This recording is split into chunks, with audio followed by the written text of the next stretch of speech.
Ayan po mga Ripa Peeps, nagluluto po ako ng ginisang pechay na naman.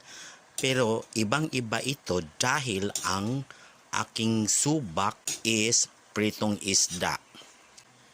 Gikusi-kusi, gisa lagi, limbarok ba? Natay oray ka ng kalisod-lisod, lagi tanin ng mga naiistoryahan. It helps a lot gajod ang Knorr cubes. Kaya nilagyan ko ng isa. Ayan, ito na nga po ang aking ginisa. So, tatakpan muna natin ito to simmer. Oh, simmer? Padayon ta sa pagluto. Ako no, pag nagluluto ako, wala na talagang tsansyahan. Wala na bang, pag yun na lang talaga ang nilagay. Yun na talaga ang, pag antikim, sarap na agad. Iwan ko ba? Ganyan talagang may expert. Wow! Iyan na mga Ripa Peeps. Ang buka lang kadjog maadyo.